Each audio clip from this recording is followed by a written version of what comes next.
Hello and welcome to another one of our meditation moments. I'm Pastor Scott, pastor at St. Luke's Lutheran Church in Mount Olive, North Carolina.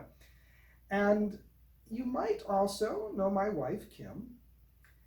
And then some of you, if you've been watching some of these meditation moments, I introduced you to our cat Gracie a couple weeks ago. She helped me share a message about peace and contentment. Well, today I'd like to introduce you to two other members of our family. We have Benson and Gabby, and I hope today that they'll be able to help me share with you a message of a different kind, about different people and different ways of approaching the same question. Let's begin with Benson. Benson is our dog. And here is Benson's response when we open the door and invite him to go outside. Although most times I'd say he's moving at top speed and can't hardly turn corners on the hardwood floor. He's excited and he wants to go out. And then there's Gabby. And Gabby, you open the door and our cat Gabby will possibly wander by eventually and may or may not venture out. She does not want to be carried outside or forced outside. And she's interested, but on her own timetable. She reserves the right to turn around at any moment and go back inside.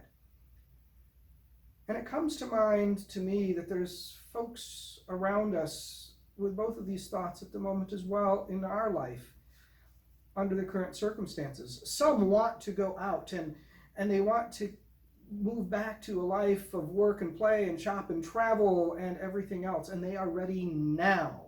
They're more than ready.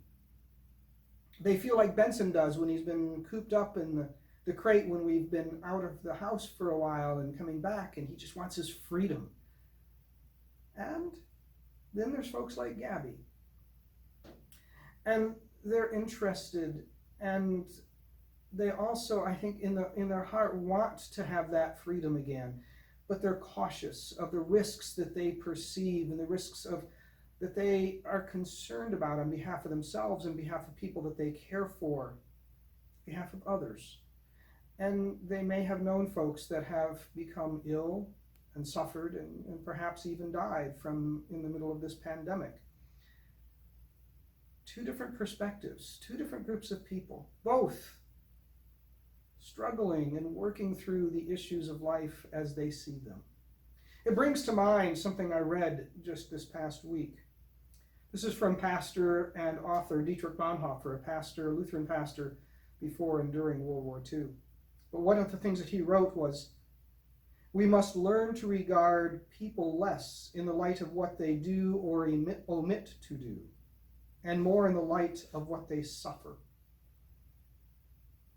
I think that's a powerful comment about empathy, not judging the actions of individuals quite the same and getting focused on what we think they should or should not have done, but letting our hearts explore, what have they suffered? What are they going through?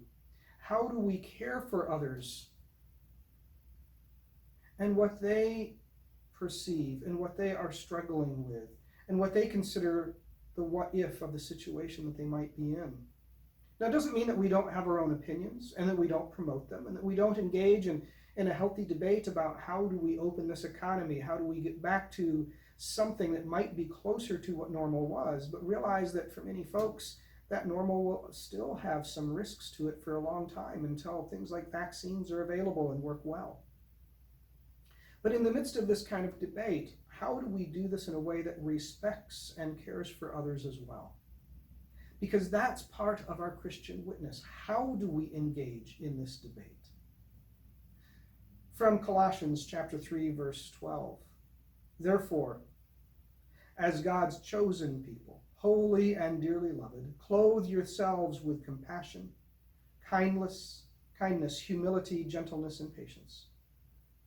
Over the last couple weeks, and certainly over the next few weeks and months, we have and will find ourselves in the midst of debate and lawsuits and political positioning and arguments and protests, both on one side and on the other, about what should be done and how it should be done. how we should reopen, how quickly we should reopen, what should be reopened.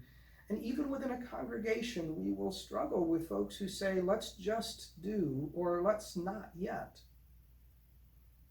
But I think Bonhoeffer and Jesus both would share this thought of, if we hold each other in love and in compassion for all that are caught up in this situation, how do we do that in a way that recognizes frustrations and fears and sufferings, and whatever our own opinion might be and what that position might be, we are called to respect others and to listen fairly and to care for their struggle. That is the call that we have as Christians. Not to simply say, my way is most important, but how do we walk together through this time? Peace be with you.